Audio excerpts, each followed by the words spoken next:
기도드리시겠습니다.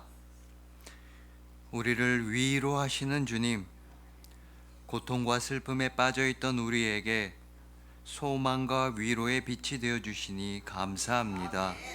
오늘도 주님의 사랑 안에서 세상을 이기는 오직 믿음으로만 살아가겠습니다. 우리를 영원히 사랑하시는 우리 주 예수 그리스도의 이름으로 기도드립니다. 아멘. 자, 오늘은 고통의 기도라는 말씀으로 주님의 은혜를 함께 나누도록 하시겠습니다. 오늘 설교 제목인 고통의 기도에는 두 가지 뜻이 있습니다. 그 두 가지 뜻은 설교가 진행되면서 자연스럽게 아시게 될 겁니다. 그리고 오늘 설교에는 숨겨진 제목이 있는데 그건 설교의 마지막에 가서야 그 숨겨진 제목은 드러나게 될 것입니다. 자, 이제부터 함께 오늘 본문을 살펴보도록 하시겠습니다. 오늘 본문을 읽어보면 예수님과 제자들은 길을 가다가 태어나면서부터 앞을 보지 못했던 사람을 만나게 됩니다. 제자들은 이 사람을 두고 예수님께 이렇게 물어봅니다. 본문 2절입니다. 제자들이 물어 이르되 랍비여, 이 사람이 맹인으로 난 것이 누구의 죄로 인함이니까? 자기니까 그의 부모니까? 그러니까 이 사람이 앞을 보지 못하는 것은 죄 때문이라는 것입니다. 맹인 자신의 죄든 아니면 그 사람의 부모의 죄든 어찌됐건 죄 때문에, 잘못을 했기 때문에 지금 앞을 보지 못한다는 이런 극심한 고통 가운데 놓여 있다는 주장인 것입니다. 이것은 죄가 고통의 원인이 되고 고통은 죄의 결과다라는 사고방식입니다. 이런 식으로 고통을 바라보는 관점을 인과론적 고통관이라고 합니다. 즉, 죄와 고통은 원인과 결과의 관계로 직접 연결된다. 죄라는 원인이 있으면 무조건 고통이 찾아온다.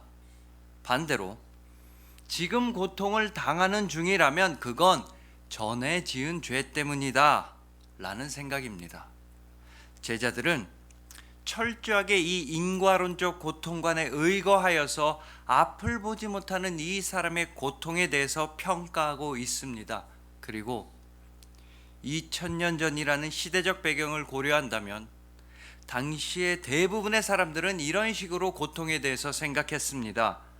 멜로니 선스트럼의 책 통증 연대기는 통증에 관한 관점의 변화를 다룹니다. 저 먼 고대로부터 아주 최근의 현대에 이르기까지 통증에 대해서 사람들이 어떻게 생각해 왔는지, 통증에 관한 사람들이 어떻게 변화해 왔는지를 우리에게 알려줍니다. 이 책에 따르면 저 먼 고대 사람들은 통증을, 이 아픔과 고통을 신 또는 절대적 존재의 처벌이라고 생각했다고 합니다. 그러니까 어떤 사람이 신의 명령에 복종하지 않거나 신의 뜻을 거스르고 심기를 불편하게 하면 그 사람은 반드시 고통과 통증을 겪게 되어 있다는 사고방식입니다. 즉, 신의 형벌로서의 고통과 통증입니다. 이것이 바로 앞서 말씀드린 인과론적 고통관입니다. 성경에서도 고통에 대해서 이렇게 생각했던 사람들이 있습니다. 그 사람들은 매우 심각한, 매우 극심한 고통을 겪고 있는 친구에게 다음과 같이 말합니다. 너는 하나님께 죄를 지어서 지금 이렇게 고통스러운 거다. 잘 생각해봐라. 네가 죄를 지었으니까 하나님께 지금 벌을 받는 거야. 빨리 회개해라. 이 사람들은 바로 욥의 친구들이었습니다. 욥은요, 자식 10명이, 자신의 모든 자식들이 하루에 한꺼번에 죽게 되었습니다. 모든 재산이 하루아침에 날아갔습니다. 아내는 욥을 욕하면서 떠나갔습니다. 그리고 욥의 몸에는 악성 피부병이 생겨서 기왓장으로 몸을 뻑뻑 긁어야만 했습니다. 그런 극심한 고통 가운데 있는 친구에게는 모름지기 이렇게 말해야 하지 않을까요? 욥아, 나의 친구요, 나랑 같이 우리 집으로 가자. 거기서 밥도 좀 먹고 잠도 좀 자도록 해. 그리고 내가 의사 선생님 불러올 테니까 우리 어떻게 해서든 너의 병을 고쳐보자. 우리 함께 살 길을 찾아보자꾸나. 이게 친구라면 당연히 해줘야 할 위로였지만 욥의 친구들은 욥한테 이렇게 말하지 않았습니다. 그저 욥을 정죄하고 계속해서 욥에게 회개만을 강요했습니다. 그런데 여러분들도 잘 아시다시피 욥은 이전에 죄를 짓지 않았습니다. 욥은 다른 사람도 아니고 바로 하나님께서 직접 인정하신 의인이었습니다. 하나님께서는 세상을 두루 다니고 온 사탄에게 이처럼 자랑스럽게 말씀하십니다. 욥기 1장 8절입니다. 여호와께서 사탄에게 이르시되 내가 내 종 욥을 주의하여 보았느냐? 그와 같이 온전하고 정직하여 하나님을 경외하며 악에서 떠난 자는 세상에 없느니라. 다른 사람을 헐뜯고 모함만 하는 사탄, 말 그대로 귀신이니까 남의 약점을 그야말로 귀신같이 찾아내는 사탄이 주위에서 보아도 아무리 살펴보아도 욥은 죄를 짓지 않았다는 말씀입니다. 세상에 둘도 없는 의인이라고 하나님께 공인받은 사람이 바로 욥이었습니다. 하지만 인과론적 고통관에 사로잡힌 욥의 친구들은 욥을 그저 비판했습니다. 따뜻한 위로의 말이 절실한 친구에게 한다는 말이라곤 비난과 정죄의 말뿐이었습니다. 그리고 오늘 본문의 제자들도 태어나면서부터 앞을 보지 못했던 이 사람을 안쓰러워하거나 긍휼히 여기지 않았습니다. 그저 그에게서 죄를 찾으려고 그의 가족들을 정죄하려고만 했습니다. 그저 예수님한테 궁금증을 물어보는 대상 정도로만 생각했습니다. 자, 제자들의 생각은 다음과 같은 과정을 거칩니다. 일단 이 사람이 맹인이라면은 분명히 무슨 죄를 지었기 때문에 그 죄에 대한 벌로서 맹인이 되었구나 라는 전제에서 출발합니다. 그런데 문제는요, 이 사람은 태어나면서부터 맹인이라는 겁니다. 자, 태어나면서부터 맹인이라면 이 사람이 태어나기 전에 지은 죄 때문에 맹인이 되어야 하는데, 아니 이 사람이 엄마 뱃속에 있을 때 무슨 죄를 지었다고 맹인이 된단 말입니까? 그러니 아무리 봐도 이 사람은 자기 죄 때문에 맹인이 된 것 같지는 않단 말입니다. 그렇다면 이 사람의 죄가 아니라 그 부모의 죄란 말인가? 라고 궁금해하면서 스승인 예수님께 물어보는 내용이 바로 오늘 본문 2절입니다. 제자들이 물어 이르되 랍비여, 이 사람이 맹인으로 난 것이 누구의 죄로 인함이니까? 자기니까 그의 부모니까? 자, 아까 욥의 이야기에서 욥의 친구들은 욥한테 분명히 죄가 있다고 말했고, 반면에 하나님은 욥을 선하다고 말씀하셨습니다. 이렇듯 사람들의 관점과 하나님의 관점은 전혀 다릅니다. 사람들은 욥에게서 욥의 죄와 그에 상응하는 벌을 보았지만 하나님은 욥에게서 선함과 의로움을 보셨습니다. 그리고 오늘 본문에서도 제자들의 관점과 예수님의 관점은 전혀 달랐습니다. 제자들은 이 고통받는 맹인에게 죄가 있다는 사실을 조금도 의심하지 않았습니다. 이 사람이 아니라면 그를 낳은 부모에게 죄가 있다고 생각합니다. 만약에 그의 부모도 죄가 없다면 아마도 죄를 찾아서 그 부모를 낳은 윗대의 부모에게 죄를 물어볼 것입니다. 그런 식으로 죄를 찾아서 부모의 부모의 부모의 부모의 부모에게까지로 올라갈 것입니다. 그러다 보면요, 결국 하나님에게로까지 올라갑니다. 제자들은 하나님에게서 죄를 찾을지도 모릅니다. 인과론적 고통과는 이렇게나 우리의 생각을 어긋나게 하고 억압하는 구속이자 속박인 것입니다. 하지만 예수님께서는 그 모든 속박과 구속을 깨트리시는 자유와 해방의 주님이십니다. 예수님은 제자들의 인과론적 사고방식을 완전히 뒤엎으셨습니다. 예수님은 본문 3절에서 제자들의 어리석은 질문에 대해서 정말 놀라운 말씀을 해주십니다. 예수께서 대답하시되 이 사람이나 그 부모의 죄로 인한 것이 아니라 그에게서 하나님이 하시는 일을 나타내고자 하심이라. 이 사람이 앞을 보지 못하는 것은, 이 사람이 지금 겪고 있는 고통은 죄와 관련이 없다, 바로 이렇게 천명하셨습니다. 당시 사람들의 생각과 사상에서는 도저히 나올 수 없던 말씀을 하셨습니다. 자, 하나님께서 욥에게서 선함과 경건함과 의로움을 보셨듯이 예수님은 태어나면서부터 앞을 보지 못하던 맹인에게서 하나님이 하시는 일을 보셨습니다. 이 사람이나 그 부모의 죄로 인한 것이 아니라 그에게서 하나님이 하시는 일을 나타내고자 하심이라.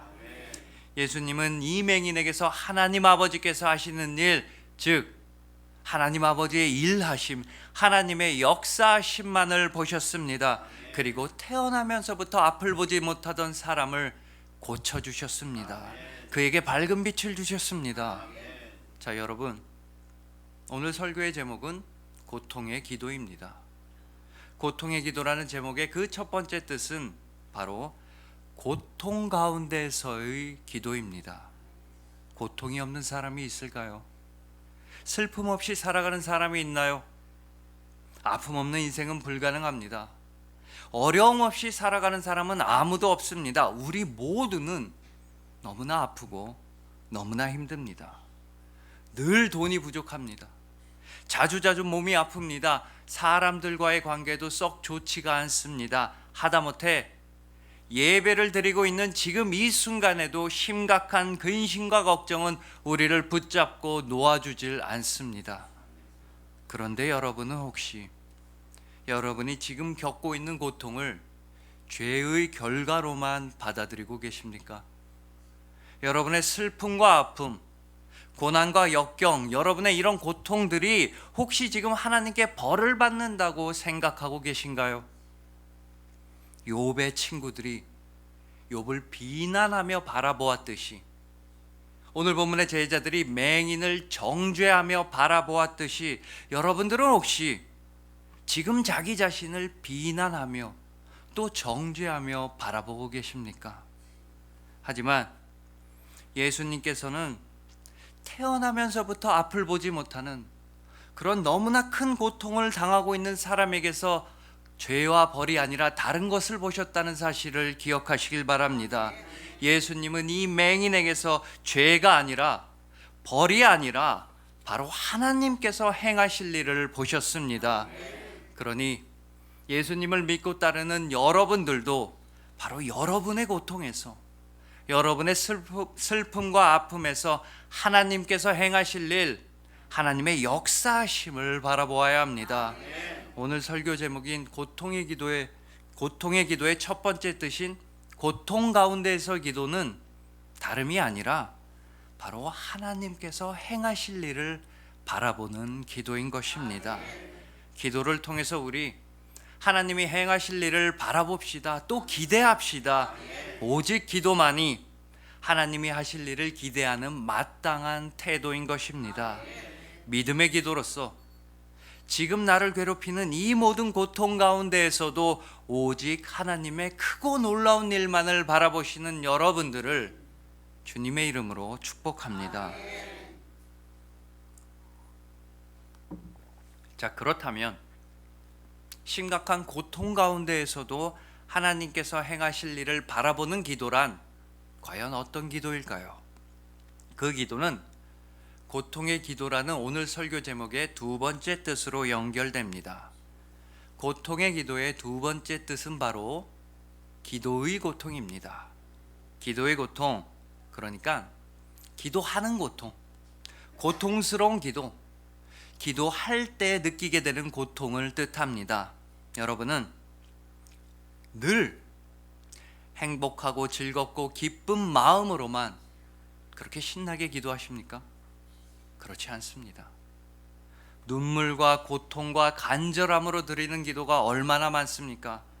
심지어 예수님께서도 어찌나 힘을 쓰시고 어찌나 애를 쓰고 고통스럽게 기도하셨으면 땀이 땅에 떨어지는 핏방울 같게 되었겠습니까? 그런데 중요한 것은요, 예수님께서는 죽음의 고통을 피하기 위해 이렇게 기도하신 것이 아니라는 사실입니다. 예수님은 죽음의 잔, 십자가 죽음을, 가장 극심한 고통을 기도로 받아들이셨습니다. 죽음이라는 고통마저 기도로서 받아들이십니다. 우리는 고통을 벗어나게 해달라는 기도가 아니라 고통을 하나님 아버지의 뜻대로 받아들이는 예수님의 기도를 우리는 배워야 합니다. 닮아야 합니다. 하지만 우리는 솔직히 고통을 무조건 피하려고 할 때가 훨씬 더 많습니다. 아니면 반대로 내가 지금 겪고 있는 모든 고통은 전부 다 주님의 뜻이라고 하면서 체념하고 포기할 때도 있습니다. 하지만 그래서는 안 될 것입니다. 가장 먼저 고통은 거부의 대상도 아니고 체념의 대상도 아니라는 걸 깨달아야 합니다. 고통은 정말로 기도의 대상입니다.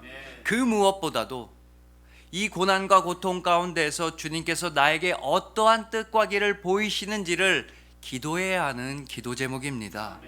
그런 의미에서 이제는 고난과 고통에 대해서 내가 미리 어떤 입장을 정하지 않고 기도해 보는 건 어떨까 합니다.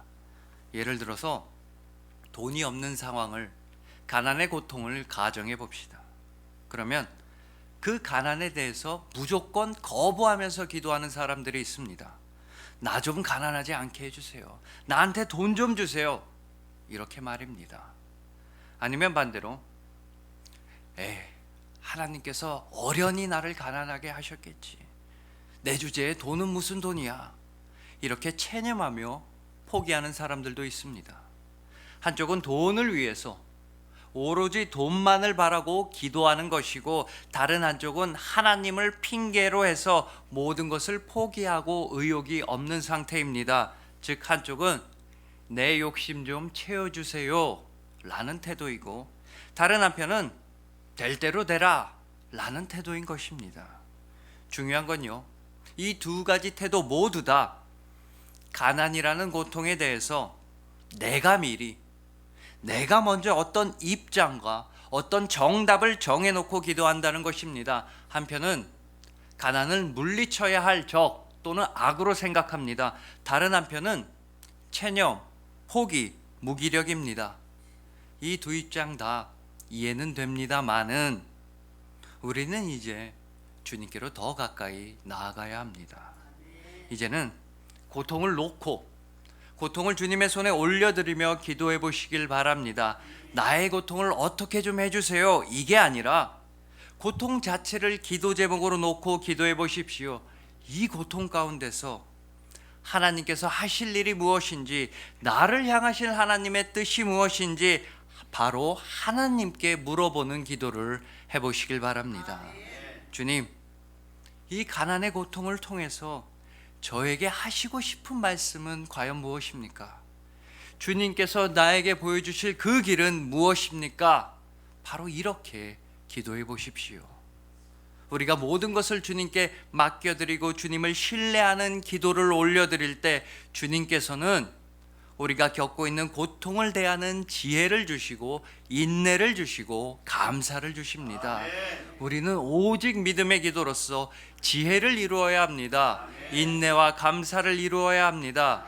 즉, 내가 지금 겪고 있는 고통의 성격, 나의 고통의 본질은 내가 정하는 것이 아니라 오직 하나님께서 정하시는 것이란 사실을 우리는 먼저 깨달아야 합니다.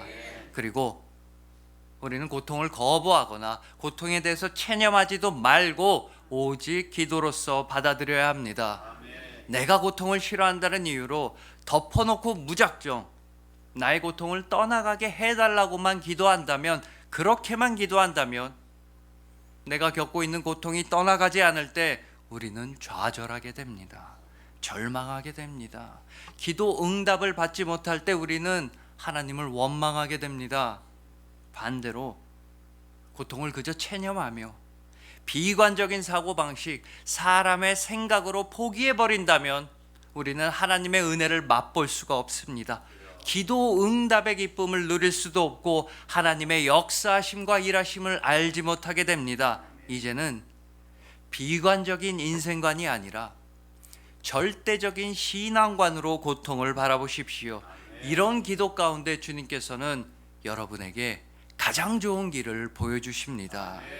잠언 16장 9절 말씀입니다. 사람이 마음으로 자기의 길을 계획할지라도 그의 걸음을 인도하시는 이는 여호와시니라. 가장 좋은 길을 보이시는 주님의 약속을 신뢰하시길 소망합니다.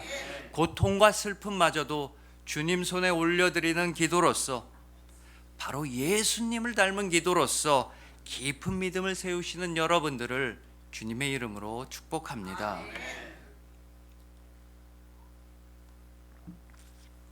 자, 그런데 여러분이 고통 가운데 있을 때 예수님은 도대체 무엇 하고 계실까요? 나는 지금 이렇게나 아프고 힘든데, 나는 지금 이렇게 슬픈데 예수님은 지금 과연 무엇 하고 계실까요? 우리가 고통 가운데 아파하고 슬퍼할 때 예수님께서 무엇을 하시는지는 요한복음 11장에 나타납니다. 예수님께서 정말로 사랑하시는 사람이 죽었습니다. 마르다와 마리아의 형제 나사로가 병들어 죽었던 것입니다. 그래서 예수님께서는 그들의 마을 베다니로 가셨습니다. 그 마을에는 이미 많은 사람들이 마르다와 마리아를 위로하려 모였습니다. 마을은 짙은 슬픔에 잠겨 있습니다. 온 마을이, 그곳에 있는 모든 사람이 고통 가운데, 슬픔 가운데, 절망 가운데 비통해하고 있었습니다. 이때 형제를 잃은, 가족을 떠나보낸 슬픔의 고통에 빠진 마르다가 예수님께 말합니다.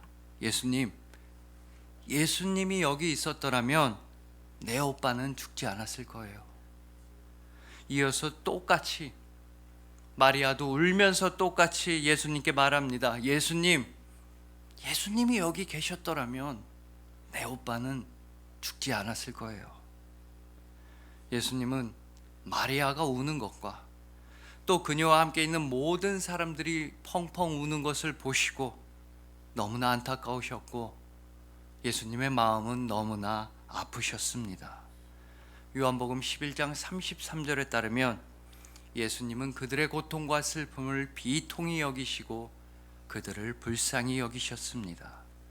자, 예수님이 사랑하시는 사람들이 슬픔에 빠지고, 예수님이 사랑하시는 사람이 죽음이라는 고통을 당하고, 예수님이 사랑하시는 사람들이 너무나 큰 슬픔에 빠지자 예수님은 그들을 불쌍히 여기셔서 요한복음 11장 35절에서 어떻게 하셨습니까? 그러니까요, 예수님이 너무나 사랑하시는 바로 여러분들이 고통과 슬픔과 절망에 빠져 있을 때 예수님께서 무엇을 하시는지를 요한복음 11장 35절은 바로 이렇게 증언하고 있습니다. 예수께서 눈물을 흘리시더라. 예수께서 눈물을 흘리시더라. 여러분이 아파할 때 가장 많이 아파하시는 분은 바로 예수님이십니다. 여러분이 가슴 아파 눈물 흘릴 때 함께 눈물 흘리는 분은 예수님이십니다. 왜냐하면 예수님은 여러분을 사랑하기 때문입니다. 여러분의 아픔에 가장 먼저 눈물 흘리시고 여러분의 고통의 가장 마지막까지도 눈물 흘리시는 분 예수님이십니다. 여러분의 그 아픔과 고통들이 다 지나갔을 때에도, 다 끝난 후에도 뒤에 남아서 눈물 흘리시는 분, 여러분이 걱정되어서 혹시라도 여러분의 몸과 마음이 상할까 봐 더 큰 고통으로 눈물 흘리시는 분 오직 예수님이십니다. 이 세상에서 가장 큰 위로는 바로 예수님의 눈물입니다. 문제가 해결되고 고통이 사라지고 돈이 넘쳐나는 게 우리의 위로와 소망이 결코 아닙니다. 예수님이 나와 함께 하신다. 예수님이 나를 위해서, 예수님이 나와 함께 울어주신다. 이 이상의 위로는 있을 수가 없습니다. 예수님은 사랑이십니다. 그러나 성경 그 어디에서도 예수님께서 당신 자신을 사랑하셨다는 말씀은 찾아볼 수가 없습니다. 예수님께서는 단 한 번도 당신 자신을 위해 살아가신 적이 없으십니다. 예수님의 사랑은 오직 여러분들을 사랑하시는 그 사랑뿐입니다.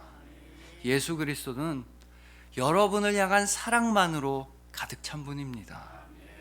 예수님은 여러분을 사랑하기 위해서 이 땅에 오셨고, 여러분을 사랑하셔서 십자가에서 죽으셨고, 여러분을 사랑하셔서 죽음에서 부활하셨습니다.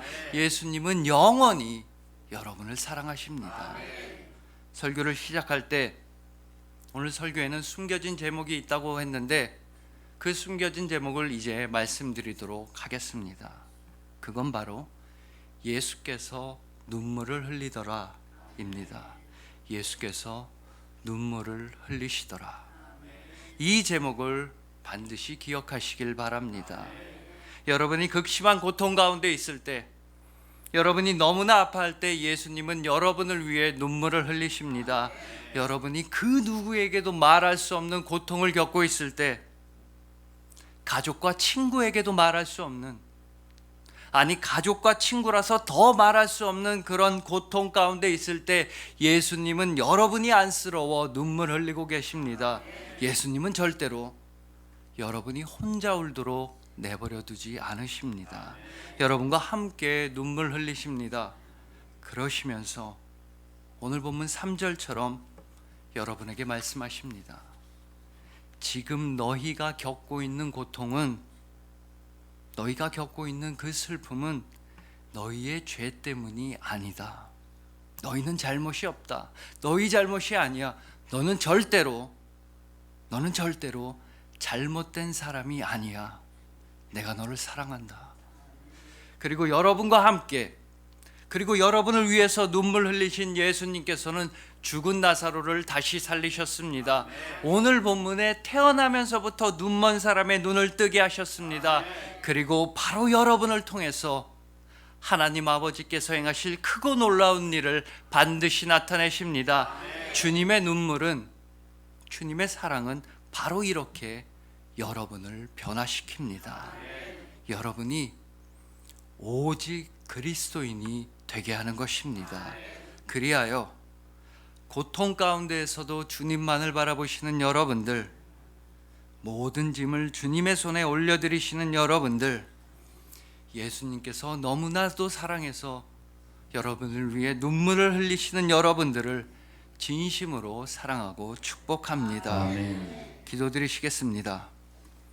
우리를 위로하시는 주님, 우리를 위해 눈물을 흘리시는 주님, 너무나 힘든 고통과 절망 가운데서 길을 찾지 못할 때 주님은 당신의 눈물로써 우리에게 길을 만들어 주셨습니다. 아멘. 영원한 사랑으로 우리와 함께 아파하시며 아멘. 영원한 사랑으로 우리를 위로하시는 아멘. 주님만을 바라보겠습니다. 아멘. 말할 수 없는 탄식으로 우리를 위해 간구하시는 주님만이 우리의 위로와 소망 되십니다. 아멘. 우리를 영원히 사랑하시는 우리 주 예수 그리스도의 이름으로 기도드렸습니다. 아멘. 아멘.